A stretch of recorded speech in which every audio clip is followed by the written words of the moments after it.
Mateo capítulo número 5, y vamos a estar leyendo desde el versículo 21 al versículo 26. Mateo capítulo número 5, desde el verso 21 hasta el versículo número 26. Será nuestro estudio, hermanos, en esta mañana y en la próxima. El próximo domingo, si Dios nos permite, estos pasajes. Mateo capítulo número 5, el versículo 21 al versículo 26. Vamos a leer todos para la gloria del Señor. Dice así la palabra de Dios.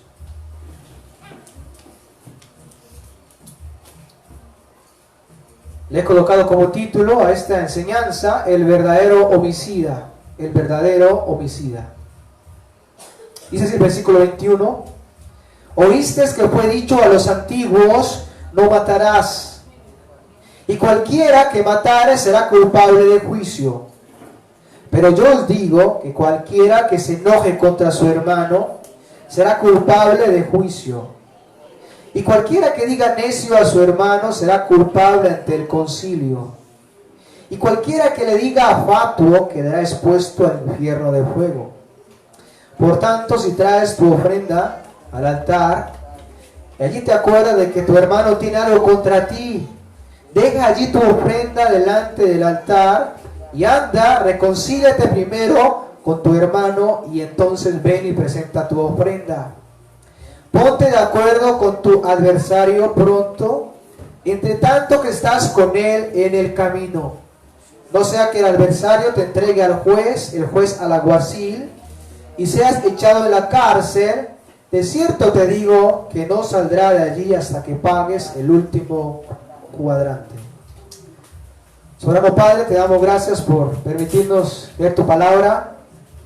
Te pedimos que nos dirijas conforme nos exponemos a estudiar tu verdad, a estudiar tu palabra, y de esa manera podamos aplicarla a nuestras vidas, entenderla y ponerla en práctica en nuestras vidas. Diríjanos, Padre, en el nombre de tu Santo Hijo Jesús te lo pedimos. Diríjanos con tu Espíritu Santo y te lo rogamos. Amén.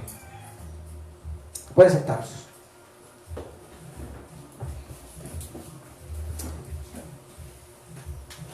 Una de las quejas, hermanos, que se oyen a menudo por parte de personas que han asistido a centros médicos es la falta de disposición en muchos médicos al momento de tratar con los pacientes que tienen ciertos síntomas, entre ellos dolor fuerte y fiebre. Se oye a menudo la frase: solo me formularon acetaminofén. Solo me formularon acetaminofén. Y esto se dice debido a que se esperaba algo más, se esperaba algo más. Se esperaba que el médico examinara qué era lo que realmente estaba sucediendo, qué era lo que realmente estaba pasando. Se dice esto debido a que esperábamos que el médico, de una manera más comprometida, hiciera un verdadero diagnóstico y nos permitiera saber, nos dijera realmente cuál era la razón del dolor y la fiebre, que por ende eran señales y son señales de algo malo internamente. Los calmantes solo hacen que los síntomas, como la fiebre, como el dolor, sean menos dolorosos. Pero esto no significa que el mal que los produce haya sido detectado y por ende atacado con un efectivo antibiótico. Esto es lo superficial de la medicina, que quizás hemos tenido mucho la experiencia de pasar una situación semejante donde nos vamos realmente a casa un poco decepcionados, un poco disgustados, un poco de que si hubiera sabido que me iba a formular solamente un calmante, eso lo había comprado en la droguería. Y esas son muchas de las expresiones. Esto, hermanos, para ilustrar y para introducir el pasaje que estaremos considerando en esta mañana, donde, hermanos, esto que aún los médicos hacen, atender a pacientes de una manera muy superficial, menos comprometida, sin preocupación por llegar al problema realmente y dar un diagnóstico verdadero, positivo. Esto se puede realizar también con la palabra de Dios y también con nuestro corazón. Puede ser tratado de la misma forma, de la misma manera, es decir, al no profundizar en el verdadero significado de la palabra de Dios, dar un mal diagnóstico, dar una mala enseñanza de la palabra de Dios y por ende también no tener un verdadero diagnóstico de lo que es nuestro corazón y solamente dedicarnos a los síntomas, a las cosas externas que, como consideramos en Mateo 15, era lo que estaba sucediendo con los escribas y fariseos. Como se han podido dar cuenta, ellos estaban preocupados por lavarse bien las manos. Y esa era la preocupación mayor de ellos, lo externo, lo que les podía ver así, con los ojos. Pero realmente no estaban prestando una atención debida a lo que estaba dentro. Que palabra de Cristo, esto es lo que realmente hace a un hombre pecador. Esto es lo que realmente contamina a la persona. Y el Señor habla de que es el corazón donde vienen los malos pensamientos. Y por ende, toda clase de pecado, toda clase de maldad. Así que el punto es llevarnos a centrarnos en adentro del corazón. Y esto, hermanos, es parte de lo que estos versículos que leíamos en Mateo nos tiene que decir. Y les voy a dar el bosquejo de nuestro estudio, hermanos, en el día de hoy, en la próxima enseñanza. Vamos a considerar la interpretación de los escribas y fariseos acerca del mandamiento número 6 de la ley de Dios. La interpretación de los escribas y fariseos en el versículo 21. Y en segundo lugar, la interpretación de Jesús en el versículo 22. Y en tercer lugar, la aplicación que Jesús hace de ese mandamiento. En esta mañana solo consideraremos dos de ellas. La interpretación de los escribas y fariseos, cómo ellos interpretaban las escrituras y cómo Cristo interpreta, hermanos, las escrituras. Y quiero ponerles un poco en contexto de lo que será nuestro estudio. Jesús, como lo hemos visto en los versículos anteriores, ha estado hablando de aquellos que pertenecen a su reino. ¿Cuáles son las características en el capítulo 5, desde el 13 en adelante? ¿Cuáles son las características de aquellos que son creyentes, que le pertenecen a Él, que han sido regenerados, que han sido salvos? Y también últimamente hemos considerado cuáles son sus actitudes y cuál es la relación de estos creyentes para con la ley de Dios. En el versículo 20, vean lo que dice el versículo 20, que lo consideramos hace poco. Os digo que si vuestra justicia, y ese es el contexto de nuestro pasaje de estudiar hoy, porque os digo que si vuestra justicia o vuestra obediencia a la ley de Dios, podemos traducirlo así, no fuere mayor que la de los escribas y de los fariseos, no entraréis, fíjense bien a esto, no entraréis al reino de los cielos. Esto indica, hermanos, que para ser aceptados por Dios se necesita un tipo de obediencia y de fidelidad a Dios por encima de la que mostraban los escribas y los fariseos, como ya hemos considerado. Se consideraban los más sabios, los más conocedores de las escrituras y por ende los más santos a los ojos de los hombres. Y aún ellos mismos se consideraban así, pero realmente no lo eran. Y Cristo está diciendo de que se requiere una obediencia perfecta a la ley, que sobrepase por encima a la de estos escribas y fariseos.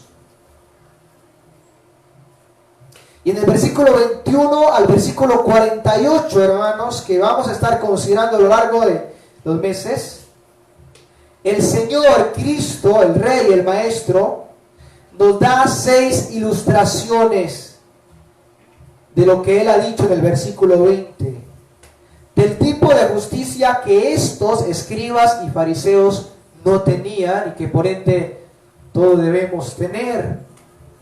Estas son 6 contrastes de la enseñanza falsa de estos escribas y fariseos y de la interpretación falsa de estos escribas y fariseos, comparándola con la interpretación correcta de Cristo. La interpretación correcta que Cristo hace de la palabra de Dios. Vamos a poder ver allí 2 tipos de enseñanza acerca de algunos mandamientos de Dios. Primero, la enseñanza falsa promovida por los escribas y fariseos, pero la enseñanza correcta promovida y enseñada por Cristo. Esto es lo que vamos a estar considerando del versículo 21 al 48. Ahí ustedes pueden ver acerca del adulterio, acerca del divorcio, acerca de los juramentos, acerca del amor hacia los enemigos. Cuál era la verdadera interpretación o el verdadero significado y cuál era por ende las interpretaciones equivocadas y erradas de estos escribas y fariseos, que por ende les llevaba a realmente no tener una verdadera obediencia a la ley de Dios y por ende no había rectitud en ellos. Y estaban totalmente descalificados para entrar y ser parte del reino del pueblo. Estaban lejos, sin salvación. Y como ya les decía, vamos a considerar 2 verdades en esta mañana: la interpretación de los escribas y fariseos y la interpretación que Cristo hace de este mandamiento, hermanos, que es el mandamiento número 6 de la ley moral, el mandamiento que dice: no matarás. Y vamos a ver entonces la interpretación de los escribas y fariseos del versículo 21. Dice así: oísteis que fue dicho a los antiguos: no matarás, y cualquiera que matare será culpable de juicio. Ahora, quiero decirles que muchas personas, al considerar estos pasajes que vamos a considerar y que seguiremos considerando, muchas personas piensan que Jesús está haciendo una reforma a las palabras escritas en la ley. Muchos dicen que Cristo está en oposición a la ley de Moisés, al decir: pero yo os digo, que es lo que dice en el versículo 22. Pero cuando realmente consideramos el contexto, que son los versículos que están antes y después, nos damos cuenta, hermanos, que no se refiere a que Cristo está en oposición a la ley de Moisés, sino que se está refiriendo a lo que era enseñado por los escribas y fariseos. Y eso nos lo permite ver la primera parte del versículo 21. Fíjense lo que encontramos ahí: oísteis. El Señor está hablando a su audiencia, entre ellos sus discípulos, y le está diciendo a ellos: oísteis que fue dicho. Esto, hermanos, es una demostración de que la audiencia de Cristo habían escuchado una información acerca de un evento sucedido en el pasado. Y por ende esto implica, y Cristo está refiriendo aquí a las personas que habían estado enseñando a estos que eran la audiencia de Cristo en ese momento, que por ende no eran otros que los escribas, que como hemos visto eran considerados los doctores de la ley, los maestros de la ley, y enseñaban a los hombres. Era natural que en cada sinagoga había maestros que leían la ley y daban la interpretación. Eso lo vemos en Lucas 4:14, cuando Cristo le dan el rollo y él lo lee y se sienta, como Cristo lo hizo en el monte, en una posición de maestro, y todos estaban atentos para escuchar cuál era la interpretación que el rabí, el maestro, iba a dar acerca de esos versículos en particular. Eso es lo que normalmente sucedía. Así que cuando Cristo dice: oíste que fue dicho, se está refiriendo a aquellos escribas y fariseos que habían estado enseñando la ley de Dios y por ende interpretándola y diciéndole a los hombres cómo debían vivir en relación a ella.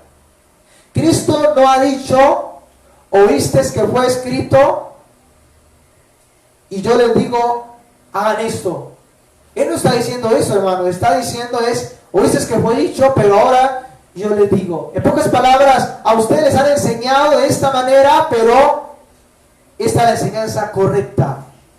Esta es la enseñanza, esta es la interpretación fiel de este versículo, de ese pasaje. Esa es la interpretación que ustedes han escuchado acerca de no matarás, pero yo les voy a dar la interpretación correcta de ese pasaje. Es lo que Cristo está diciendo acá. ¿Y cuál? Es la interpretación.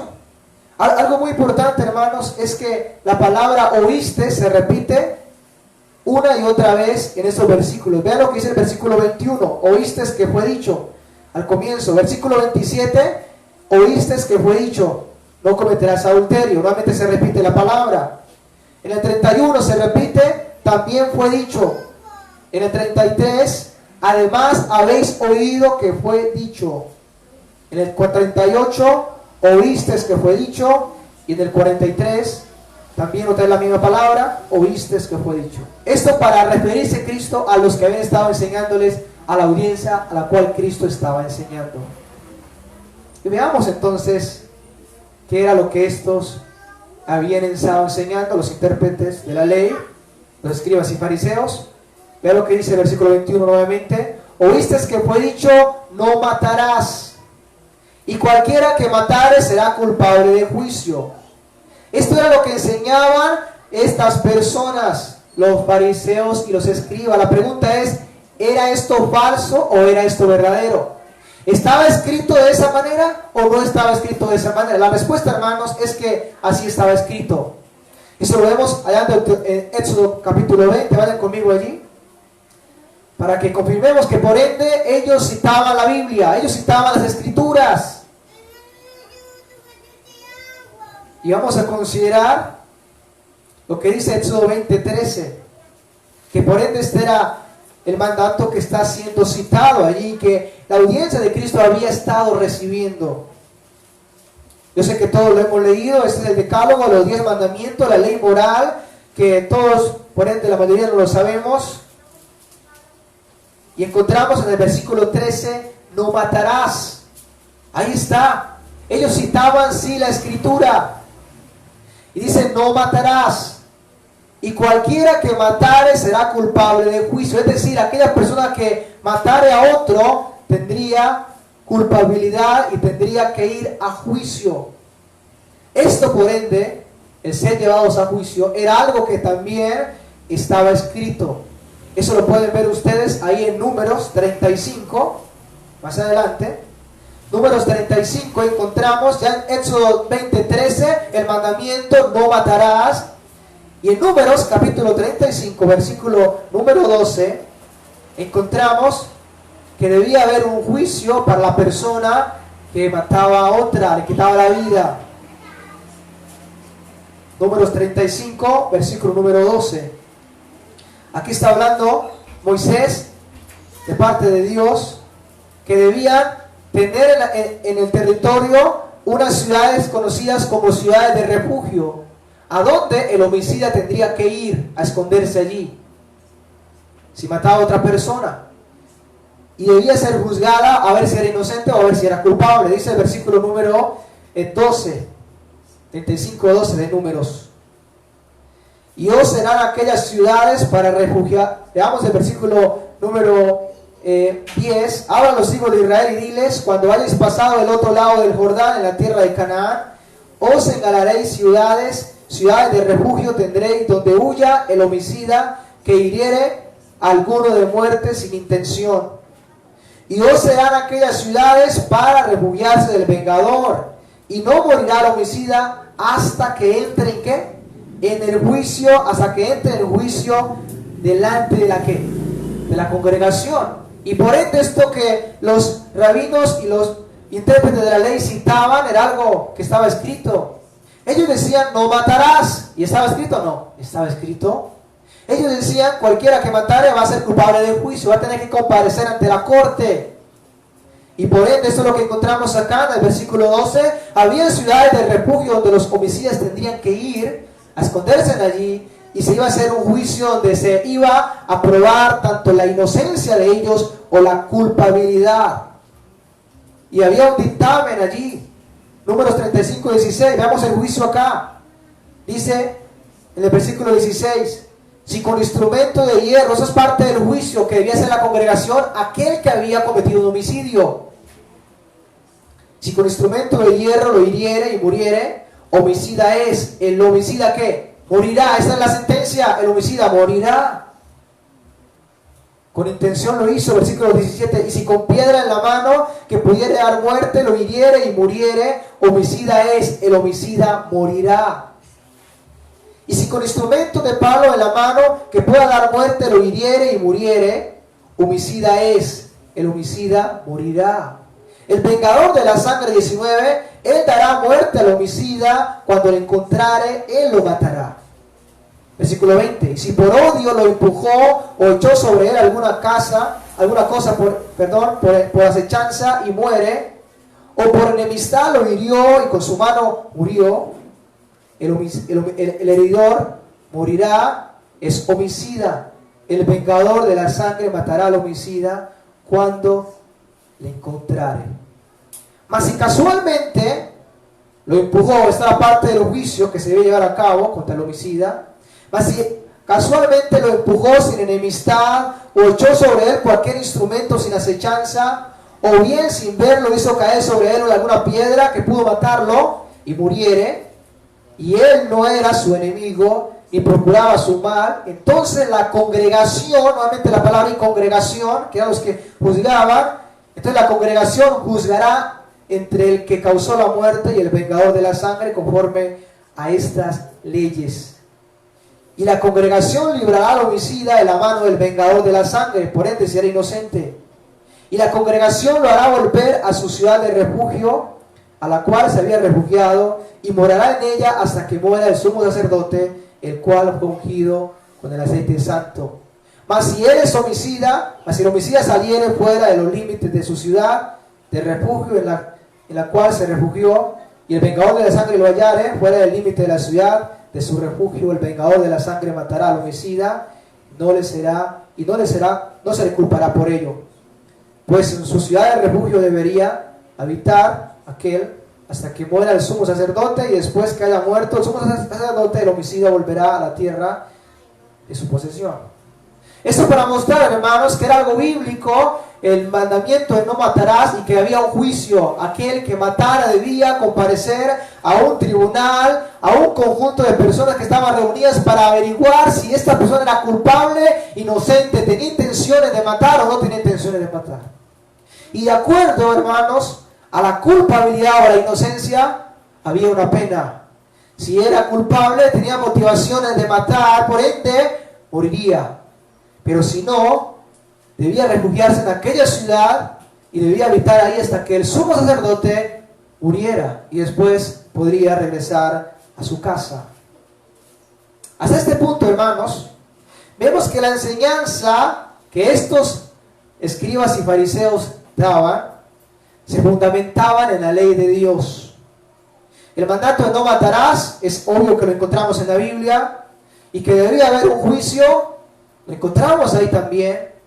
Pero la pregunta es, ¿era este el verdadero o todo el significado de este mandamiento? ¿Era esto el verdadero significado o todo el verdadero significado de este mandamiento? ¿Era solo el quitar la vida con sus manos lo que era considerado como un homicidio digno de un juicio?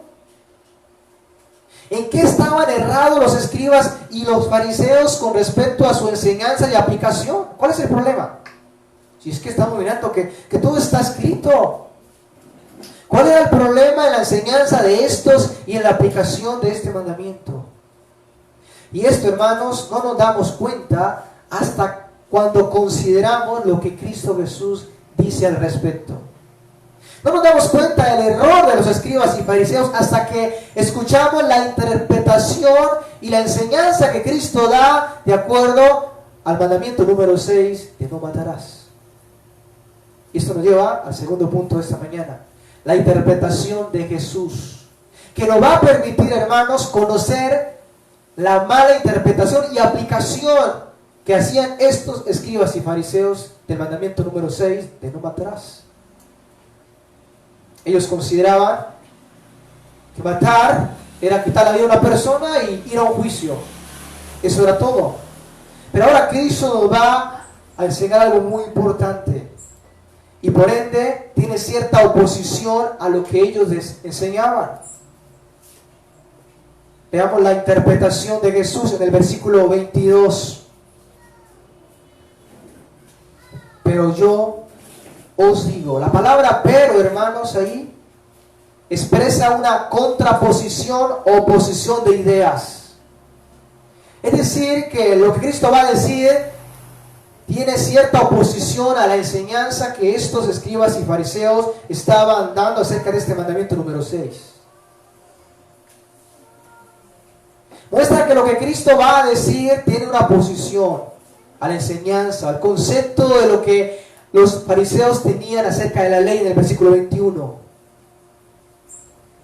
Acerca de matar y de ser llevado ante el tribunal.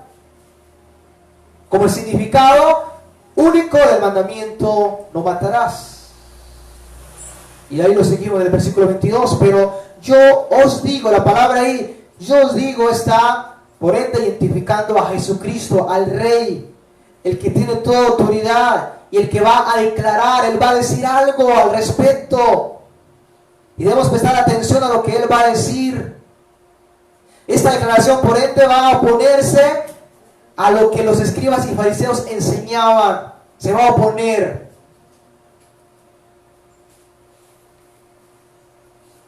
¿Y cuál es su declaración? Y la interpretación de Cristo. Ahí está. La interpretación que Cristo hace, hermanos, del mandamiento número 6 es la siguiente. No solo el que quita la vida a su prójimo era culpable de juicio, sino el que se enojara con su prójimo y profiriera palabras de insultos contra él. No solamente el que le quitara la vida a una persona era considerado homicida, sino el que se enojara con su prójimo y profiriera palabras de insulto contra él. Eso es lo que Cristo explica en los versículos que vamos a considerar. Que el homicidio no era solamente algo externo, sino que podía suceder internamente, sucedía en el corazón, en la mente, en la voluntad, en los sentimientos. Manifestado por un lenguaje, como ya lo hemos visto en Mateo capítulo 15. Y vean lo que dice la primera parte de la interpretación de Cristo. El versículo 22, donde estamos, dice de la siguiente manera. Primero, la interpretación de Cristo, el versículo 22, pero yo os digo, ahí está la primera, que cualquiera, esto es, cualquier persona de cualquier tipo, cualquier persona, cualquiera que se enoje contra su hermano, cualquiera que se enoje contra su hermano, la palabra ahí es un enojo descontrolado, airarse contra su hermano, la palabra ahí hermano no se refiere solamente a hermano de sangre, sino se refiere ahí a un vecino, amigo, sin referencia a religión o nacionalidad. O sea, decir cualquier persona, cualquiera que se enoje contra alguien, se indigne contra alguien, se llene de ira contra alguien, un enojo descontrolado contra alguien, que por ende esto va a resultar con acciones, como lo vamos a ver más adelante, por medio de palabras que se van a manifestar, insultos, y que aún claramente pueden llevar a una ejecución literal, a quitar la vida, literalmente. Cualquiera que se enoje contra su hermano, enojarse con su hermano, ¿qué dice? Como consecuencia, será que culpable de juicio.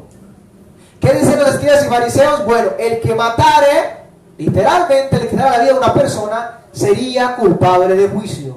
Tendría que ir al tribunal. Pero ¿qué está diciendo Cristo? No solamente eso.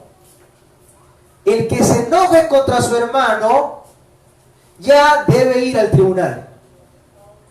No le ha quitado la vida literalmente, pero esto ya entraba en la categoría de homicida. El que se enoje, se indigne, que por ende esto también podemos traducirlo como que aborrezca, a su hermano, ya merece ir a juicio, ir a la corte, a la congregación donde se impartía juicio, castigo, liberación o condenación. Ya merecía con eso. Ahora, el enojo es algo interno, adentro, corazón.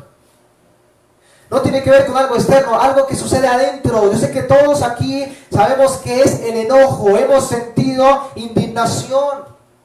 Y lo más lamentable es que hemos tenido enojo, indignación hacia nuestros prójimos. Y eso, hermanos, es considerado como homicidio. Es considerado como homicidio ante los ojos de Dios, esa actitud. Esto es un atentado contra alguien de adentro, de su corazón. Y Dios conoce por ende todas las cosas y ya somos culpables. La palabra culpable significa responsable del delito de homicidio. Responsable, eres culpable, eres homicida, homicida eres. Y por ende, ese enojo se va a manifestar. Y veamos la segunda parte del versículo. Será culpable de juicio. Segunda parte, y cualquiera, versículo 22, que diga a su hermano ¿qué? Cualquiera que diga necio a su hermano será culpable ante el concilio. Ahora, esto es palabras. Lo leíamos ahorita en Mateo 15. Lo que sale del corazón se manifiesta por la boca, lo que hay dentro. Y empieza hablando de los pensamientos, los malos pensamientos. Cualquiera que diga necio a su hermano será culpable ante el concilio. ¿Qué significa la palabra necio, hermanos?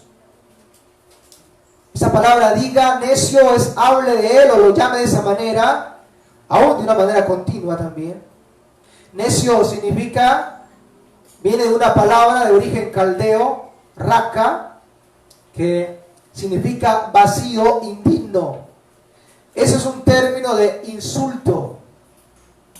Quizás en nuestra época decirle a alguien necio no suena como una grosería o como una maldición, pero considerando la época del Antiguo Testamento y aún la época de Cristo, decir tal cosa, decir tal palabra que significa cabeza vacía también es una palabra de sumo menosprecio, era una grosería fuerte. Era decir a alguien no vale nada. Era decirle eres un vago, eres un cualquiera. El hecho de que se dijera tal cosa, Cristo está diciendo, eres culpable ante el concilio, ante el tribunal, ante aquellos que dictan sentencia. El concilio acá se refiere también al Sanedrín. Y quiero mostrarles un ejemplo. Van a la segunda de Samuel 6:14. Un ejemplo de alguien que tuvo una actitud, hermanos, de estas que estamos considerando aquí. Segunda de Samuel, capítulo 6, versículo 14. Esto, hermanos, es la actitud de Mical para con David, que era el rey David. Es la manera como ella empieza en el corazón y segundo lo manifiesta por medio de sus palabras. Insulta a David. Lo considera indigno, cualquiera, un vago, un imbécil, menospreciado, estúpido, palabras que normalmente muchos utilizan. Despreciado. Y vea lo que dice acá, en 2 de Samuel 6:14. Y David danzaba, estaba en la presencia de Dios en el arca, con toda su fuerza delante de Jehová. Y David estaba vestido con un efod de lino. El efod de lino era una vestidura algo corta, sin mangas, no era tan lujosa. David estaba vestido de esa manera, versículo 15. Y cuando el arca de Jehová llegó a la ciudad de David, aconteció que Mical, hija de Saúl, miró desde una ventana y vio al rey que saltaba y danzaba delante de Jehová. ¿Y qué sucedió? Y le menospreció en su corazón. Lo tuvo en poco en su corazón, lo tuvo como un cualquiera, lo menospreció en su corazón, internamente por ende. Y vea lo que dice el versículo 23. Versículo 20, perdón. De 2 de Samuel 6:20. Dice el versículo número 20 de 2 de Samuel. Dice así: y volvió David para bendecir su casa. David va a bendecir la casa. David va a proferir bendiciones sobre su casa, sobre su familia, incluyendo en este caso aún a Mical, que era su esposa. Y volvió luego David para bendecir su casa, y saliendo Mical a recibir a David, y dijo, fíjese bien lo que ella va a decir. Lo ha menospreciado en su corazón. En pocas palabras, lo que ella va a decir con su boca es lo que ha sucedido internamente ya. Y es lo que le dice: cuán honrado ha quedado hoy el rey de Israel, descubriéndose hoy delante de las criadas de sus siervos, como se descubre sin decoro cualquiera. Y de estar, hermanos, por medio de esto, insultando a David. En pocas palabras, eres un cualquiera, eres un deshonrado. Versículo 21. Entonces David respondió a Mical: fue delante de Jehová quien me eligió en preferencia a tu padre y a toda tu casa para constituirme por príncipe sobre el pueblo de Jehová, sobre Israel. Por tanto, danzaré delante de Jehová. Y aún, versículo 22, y aún me haré más vil. Esto muestra la humillación de David ante Dios, adorándole por lo que Dios había hecho con él, salvándolo de los enemigos, colocándolo por ser rey. David está bendiciendo a Dios, adorando a Dios, pero Mical le ha menospreciado, lo ha considerado un necio, cabeza vacía. Lo ha menospreciado. Y aún me haré más vil que esta vez, y seré bajo a tus ojos, pero seré honrado delante de las criadas de quienes has hablado. Versículo 23. Y Mical, hija de Saúl, nunca tuvo hijos hasta el día de su muerte. Es curioso que esta declaración termine al final de una actitud perversa de Mical contra David, de un insulto y de un menosprecio de Mical, su esposa, ante David. Es probable, hermanos, que la causa por la cual Mical no pudo tener hijos se debe al juicio de Dios por este pecado de Mical. Esta es una ilustración para que veamos el tipo de actitud, hermanos, que es condenada ante Dios, de menosprecio, de rechazo contra el prójimo, de desprecio contra el prójimo, que es lo que apunta esa palabra ahí, necio, decir necio a su hermano. Pero recuerden, antes de decir, ha sucedido en nuestro corazón. Antes de Mical decir lo que dijo, ya el texto es claro de que en el corazón lo menospreció. Lo que salió por su boca ya había sucedido dentro. Y esta es la categoría a la cual Cristo apunta, de que es homicida y que es culpable ante el concilio. La consecuencia ahí: será culpable de juicio cualquiera que diga necio a su hermano. Expresiones de insulto. Esta palabra ahí, juicio, o el concilio, se será culpable de juicio.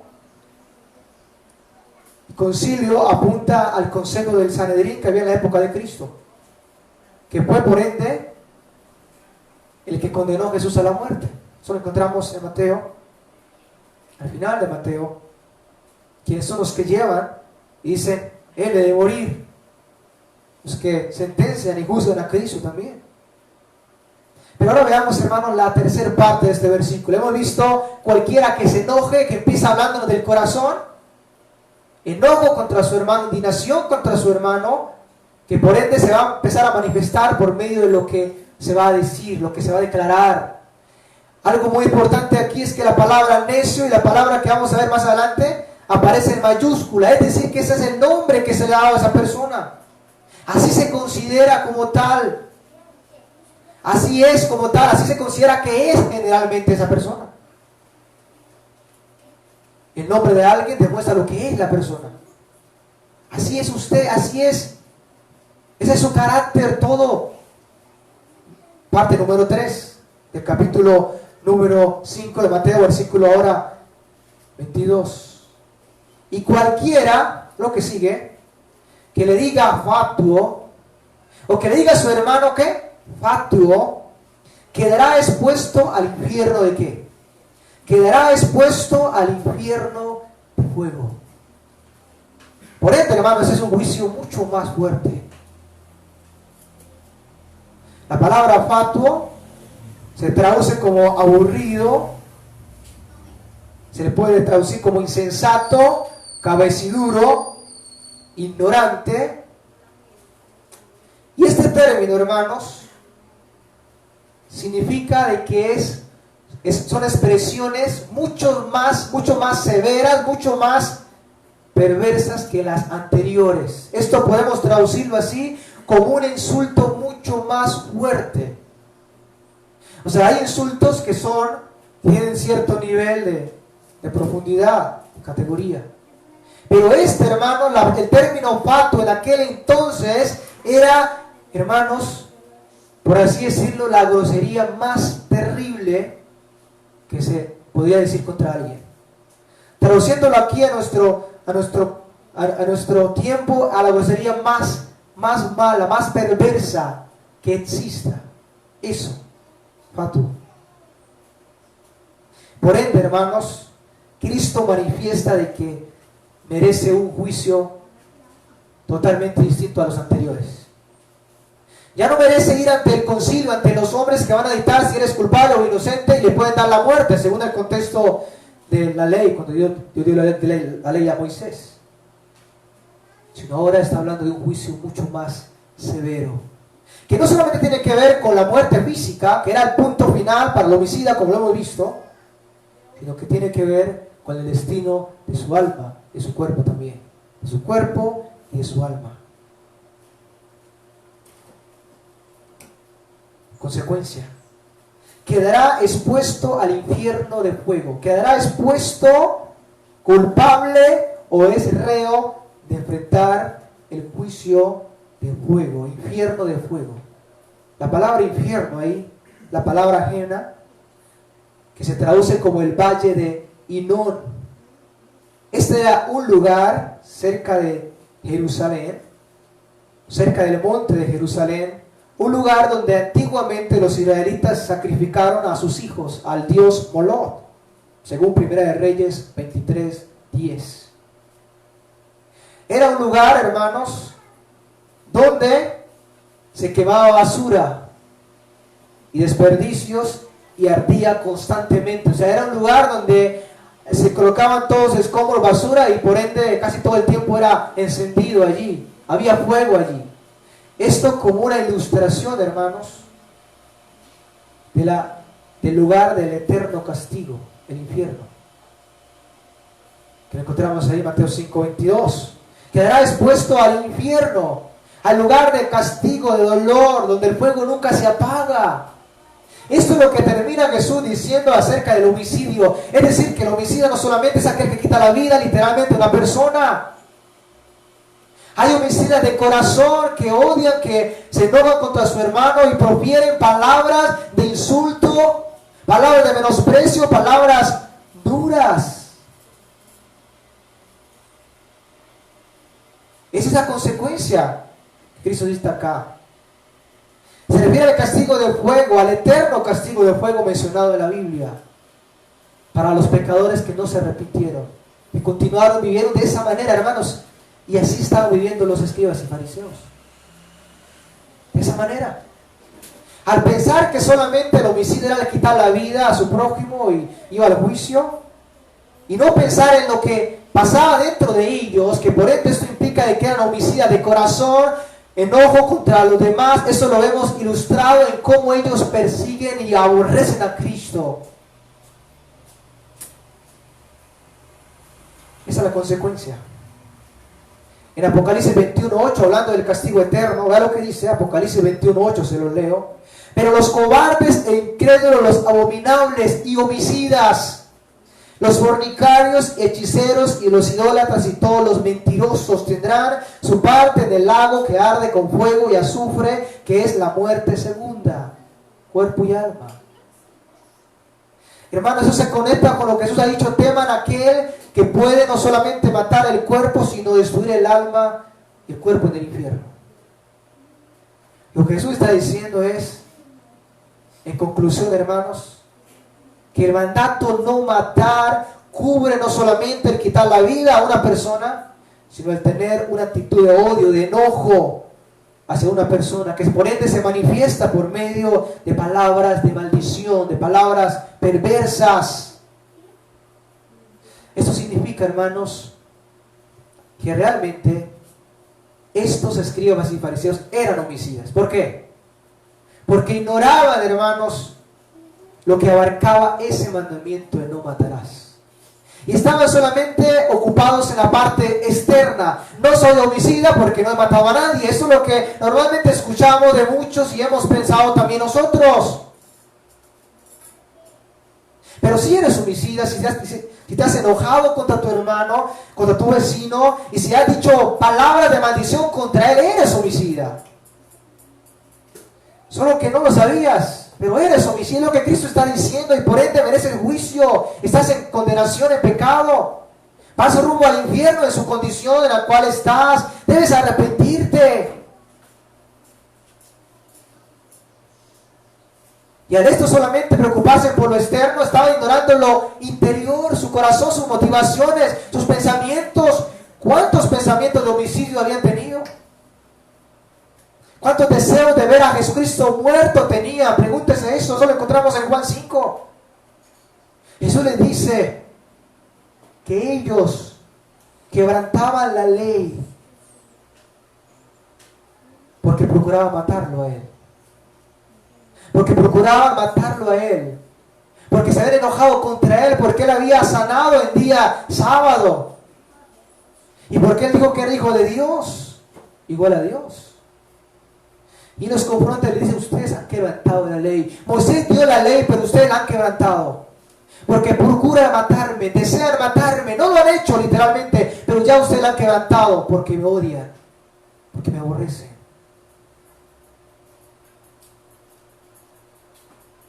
Eso es lo que 1 Juan 3:15 dice. Escuchen lo que dice: todo aquel que aborrece a su hermano es homicida. Es homicida. Cristo, Juan conectándose con la palabra de Cristo acá en Mateo. Todo aquel que odia, aborrece a su hermano es homicida. No dice que va a hacer o que es algo, no es homicida. No lo ha matado todavía, pero ya es homicida. Y sabéis que ningún homicida tiene vida permanente en él.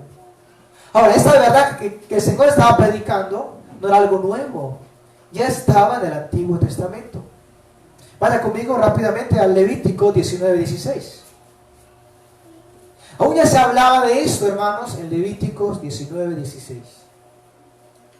Y es lo que dice. Levíticos 19, versículo número 16. Dice así la palabra de Dios. No era algo nuevo, algo que estaba ya escrito. Y que por ende entra en la categoría de homicidio. Ve lo que dice acá, versículo número 16 de Levítico 19. Dice: no andarás, esto es una acción, por ende, continua. No andarás chismeando entre tu pueblo. Chismeando, difamando a su prójimo. Entre tu pueblo. Un no, un negativo. No atentarás contra la vida de su prójimo. Fíjese bien, seguidamente se dice: no atentarás contra la vida de tu prójimo. Yo, Jehová, el que habla. No aborrecerás a tu hermano en tu corazón. Fíjese bien, el Señor ya estaba diciendo de antemano, prestando atención ¿a qué? Al corazón. Cosa que estaba siendo ignorada por los escribas y fariseos. Aquí adentro. Aborrecer el corazón, tu mente, tus pensamientos. Razonarás con tu prójimo para que no participe de su pecado. No te vengarás ni guardarás ¿qué? Rencor a los hijos de tu pueblo, sino amarás a tu prójimo como a ti mismo. ¿Qué? Yo, Jehová. Se repiten esas verdades de no aborrecer, del no odiar del corazón, sino que amar al prójimo como a sí mismo. Pero esto era algo ignorado por los escribas y fariseos. Estaban preocupados por la parte externa y no lo interior, lo que estaba pasando en el corazón. Sus motivaciones, sus pensamientos. Y eso es lo que Cristo les muestra, hermanos, acá. El Señor les muestra esto con claridad. Ven el versículo 27. Oíste que fue dicho en Mateo 5:27. Oíste que fue dicho no cometerás adulterio. Y todos estaban diciendo, no hemos cometido adulterio porque no tenemos ninguna relación con una mujer casada o con un hombre casado. Pero ¿qué dice el Señor? Cualquiera que mira a una mujer y la codicia, ya es que adúltero, ¿dónde? Acá. Corazón. Te enojas contra tu hermano y ya eres homicida de corazón. Codicias a una mujer y ya eres adúltero de qué? De corazón, ya eres adúltero. Eres adúltero. Y eso es lo que Él está y explicará. Lo que el Señor está confrontando. Eran homicidas, eran adúlteros. Sin embargo, pensaban que no lo eran. Porque estaban solo pensando en la parte externa. Y no en lo que estaba pasando en su corazón. Puedes matar en tu corazón. Puedes ser adúltero en tu corazón. Y eso es contado delante de Dios como si fuese algo literal. Y esto es lo que Cristo hace, confronta a estos escribas y fariseos. Y muestra la razón por la cual se necesitaba una obediencia a la ley de Dios mayor que la de los escribas y fariseos. Porque era muy superficial la obediencia a estos escribas y fariseos.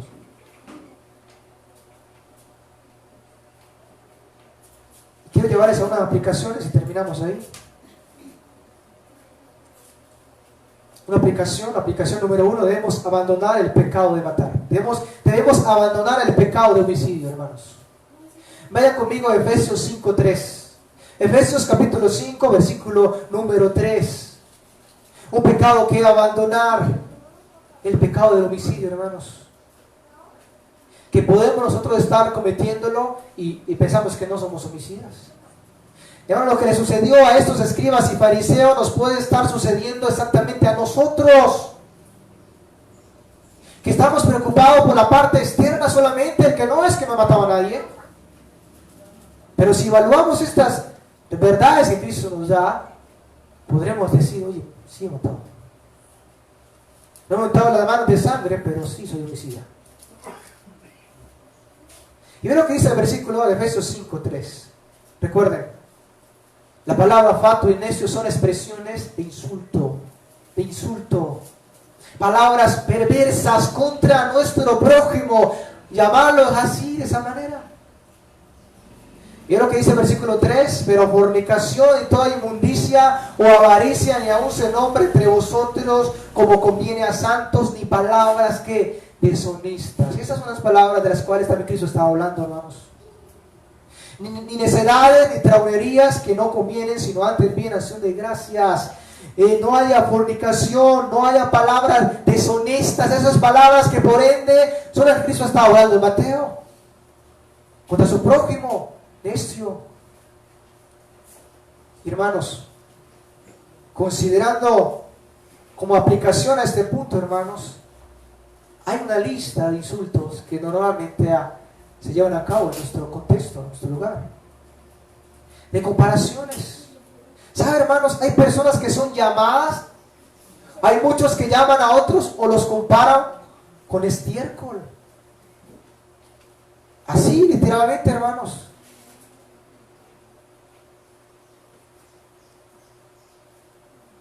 Son llamadas como alguien que no tiene mente, que no tiene razón. Esos son insultos. Son llamados con una procedencia de una prostituta, que proviene de una prostituta. Se llaman a las madres prostitutas por medio de muchos insultos y groserías que hoy en día muchos se llevan. Eso entra en la categoría de homicidio.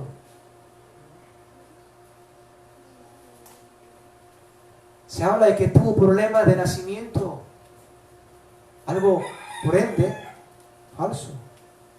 Se comparan o se llaman personas con enfermedades aún venéreas, destructivas. Se llaman y se comparan a personas con partes íntimas del cuerpo. Esos son insultos.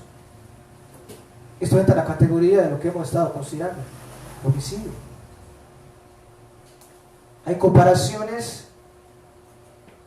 donde se nombra a otras personas, al prójimo, como un animal en un sentido negativo. Esto es, hermanos, eso es maldición, esto es palabras que salen de un corazón que es homicida,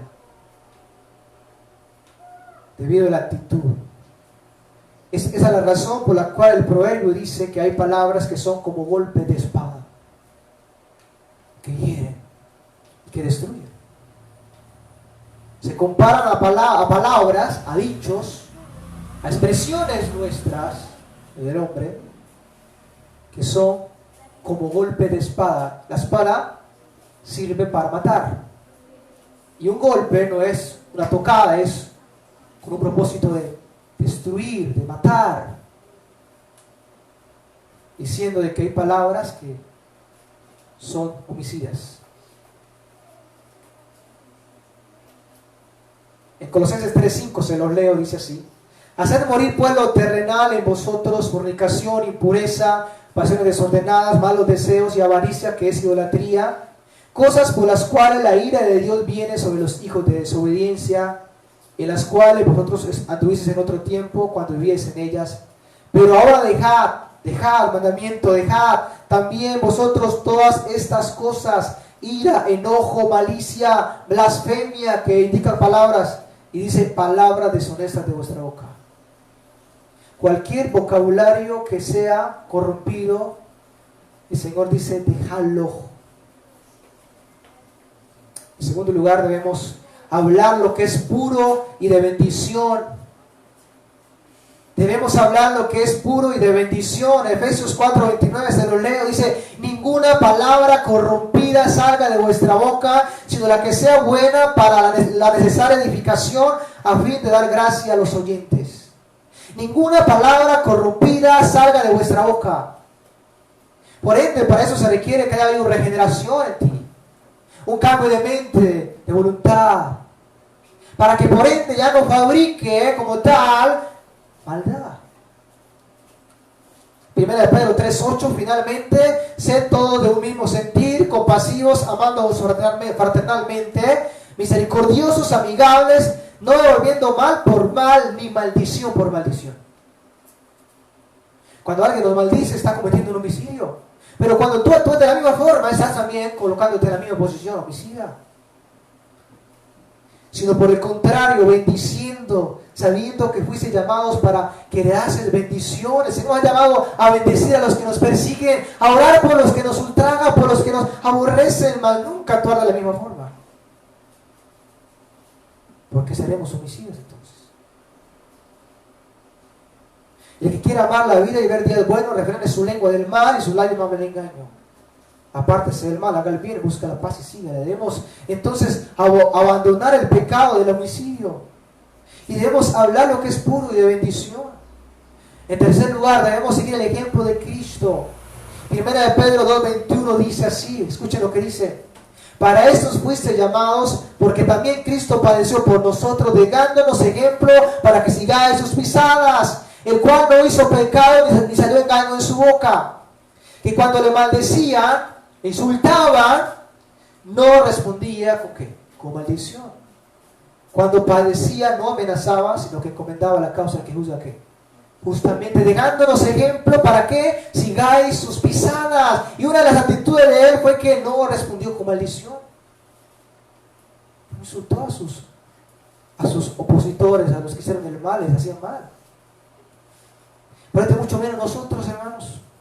Aún con aquellos que nos aborrecen, que nos hacen el mal, que nos hieren. Y en cuarto lugar, debemos arrepentirnos de nuestros pecados y confiar en Cristo. Debemos examinarnos a la luz del verdadero significado de este pasaje que hemos visto, lo que Dios considera como homicidio, verdadero homicidio. Y si hoy puedes darte cuenta de que eres homicida, arrepiéntate y confía en Cristo, confía en Jesús.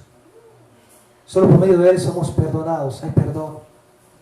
De lo contrario, si persiste en tu pecado, enfrentarás el fuego que Cristo dijo, expuesto al infierno de fuego. al eterno fuego, que es el juicio final de Dios al pecador. Si ese es tu estilo de vida, es probable que aún no eres salvo. Si ese es tu estilo de vida. Si tu estilo de vida es odio hacia su prójimo y que se manifiesta por medio de palabras de maldición y toda clase de ellas, es probable que aún no eres salvo del pecado y de la condenación que justamente mereces. Y esto indica que necesitas la salvación que solo está en la persona de Cristo. Y por ende, hermanos, como cristianos redimidos, debemos ser alguien que ama a su prójimo y desecha toda palabra corrompida porque desea edificar. Ama a su prójimo, y si amamos al prójimo jamás seremos homicidas de ningún tipo, ni por ende de acción literal, ni por medio de enojo, indignación y palabras perversas y corrompidas. Esto, hermanos, el homicidio, el verdadero homicidio. Así que no solamente pienses en el homicida externo, sino el interno. No te preocupes solamente por la parte externa, sino lo que está sucediendo internamente. ¿Por qué estás haciendo lo que haces? Eso lo vamos a ver más en detalle en los próximos versículos. Y vamos a ver que realmente un corazón apartado de Dios, como lo leíamos en Mateo 15, este pueblo de labios me honra, pero de corazón están lejos de mí. En su mente, en su voluntad, en sus emociones están lejos de mí.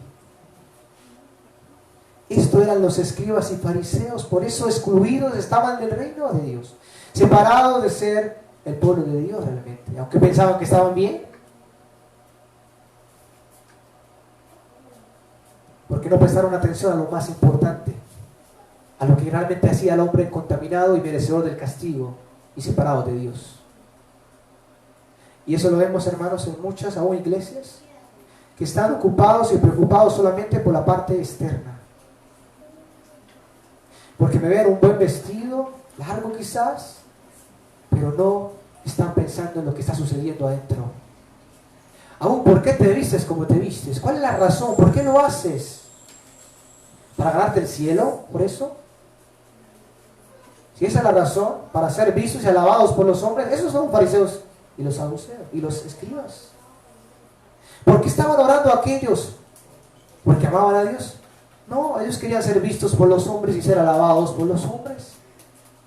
Estaban dando limosnas. No es malo dar limosnas, pero la motivación por la cual estos lo hacían era perversa ante Dios, era abominación ante Dios. Lo hacían para ser alabados por los hombres, para que, tú eres el que realmente es generoso. Y todo eso era abominación a Dios. Oraban en público y hacían toda clase de más cosas. Ayunaban los fariseos, ayuno 2 veces a la semana. Estaba normalmente ordenado que era un ayuno anual, pero ellos estaban haciendo 2 ayunos a la semana y estaban diciendo: yo soy justo, ¿de lo que hago? Y es más, aun cuando ayunaban se cambiaban las ropas y se colocaban en las esquinas para que dijeran: oh, esas personas sí son piadosas, vean. ¿Quién llegará a ser como ellos? Pero realmente, hermano, el Señor le dijo: ustedes son sepulcros blanqueados, por dentro están llenos de huesos podridos, pero por fuera se ven como que están bien. Y el Señor les dice: ay de vosotros, en Mateo 23, ay de vosotros, ¿quién eres tú? ¿Cómo estás por dentro? Pregunta que debes hacerte hoy. ¿Cómo estás por dentro? ¿Qué pasa con lo que está dentro de tu corazón? ¿Cuál es lo que haces? ¿Por qué lo haces? ¿Qué te motiva a hacerlo? ¿Qué te motiva a hacerlo? Oremos. Padre, gracias te damos esta mañana por esta oportunidad más que nos ha dado para estar aquí. Gracias por abrir tu palabra y exponer lo que hay dentro de nosotros, el corazón, llevarnos adentro. Llevarnos a nuestras motivaciones, llevarnos a nuestras intenciones, a nuestro pensamiento y mostrarnos que el homicida verdadero no es solamente el que quita la vida de una manera literal, sino el que mata internamente, con el corazón, con la mente, con las palabras. Oh Señor, perdónanos las veces que hemos sido homicidas y no lo sabíamos. Oh Señor, perdónanos porque sé que pecamos y confiamos en que por medio de la obra de Cristo somos perdonados. Somos perdonados, Señor.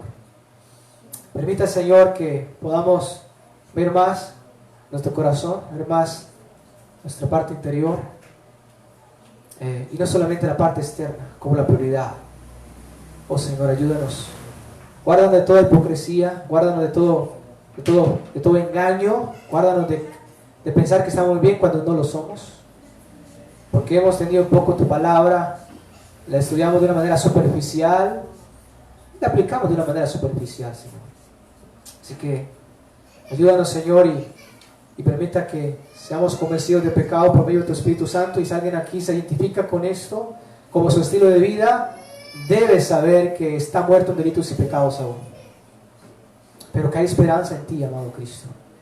Tu palabra dice que tú nos libraste de la vana manera de vivir que hemos heredado, y el medio para librarnos es por tu sangre, amado Cristo. Que esa es la vida natural de todo ser humano lejos de ti. Solo sale maldición de su corazón, solo salen homicidios, toda clase de maldad.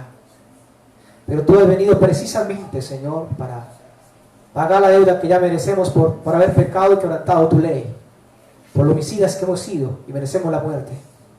Tú viniste para recibir nuestro castigo y para, por medio de la fe en ti, ser perdonados y ser regenerados por medio del Espíritu Santo, y adquirir una nueva naturaleza que ama a Dios, que ama a su prójimo y evita toda clase de pecado. Aborrece el homicidio de cualquier tipo, y antes bendice a su prójimo, antes ama a su prójimo. Oh Señor, ayúdanos y santifícanos, porque aún sé que como creyentes aún estamos en un cuerpo de muerte, ese cuerpo de muerte, y aún pecamos, pero sabemos que tu voluntad es la santificación. Así que queremos ver más santificación en nosotros, Señor, más santificación. Te lo pedimos, oh Padre.